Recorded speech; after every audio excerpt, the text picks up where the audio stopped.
भू राजस्व अधिनियम 1956 से रिलेटेड क्वेश्चन आंसर।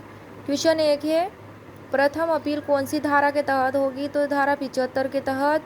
और चैप्टर 5 में आती है यह धारा। चैप्टर 5 का शीर्षक है अपील, निर्देश, पुनरीक्षण तथा पुनरावलोकन।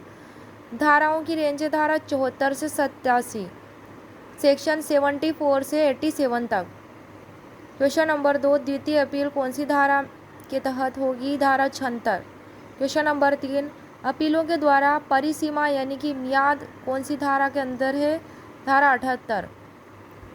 इसमें 3 क्लोज बताए गए हैं। क्लोज क में तो है कि जिस आज्ञा पर आपत्ति उठाई जानी है उसकी तारीख से 30 दिन की समाप्ति के पश्चात कलेक्टर या भू अभिलेख अधिकारी या भू प्रबंध अधिकारी, इन तीनों के पास कोई अपील नहीं होगी अगर 30 डेज से ज़्यादा हो जाएं तो। क्लोज ख में है, ऐसी तारीख के 60 दिन की समाप्ति के पश्चात राजस्व अपील अधिकारी या भू प्रबंध आयुक्त या भू अभिलेख निदेशक को नहीं होगी। कब नहीं होगी? 60 दिन की समाप्ति के पश्चात।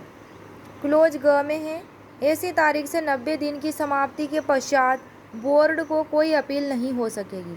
तो कब कब नहीं हो सकेगी अपीलें?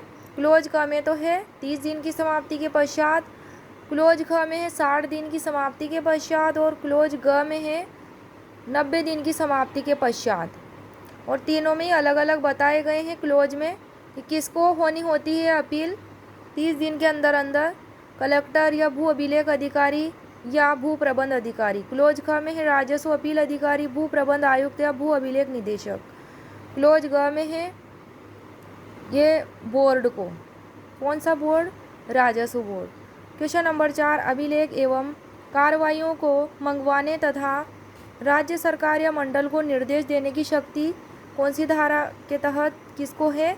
तो धारा 82 के तहत भू प्रबंध आयुक्त या भू अभिलेख निदेशक या कलेक्टर को है। इन तीनों को है ये निर्देश देना। क्या करना? अभिलेख और कार्यवाहियों को मंगवाने का और राज्य सरकार या मंडल को निर्देश देने का पावर किसके पास है? इन तीनों के पास है। पहला तो है भू प्रबंध आयुक्त के पास है, दूसरा भू अभिलेख निदेशक के पास है, तीसरा कलेक्टर के पास है। क्वेश्चन नंबर 5, सुनवाई कौन सी धारा के तहत होगी? तो धारा 85 के तहत होगी, सेक्शन 85 के तहत सुनवाई होगी।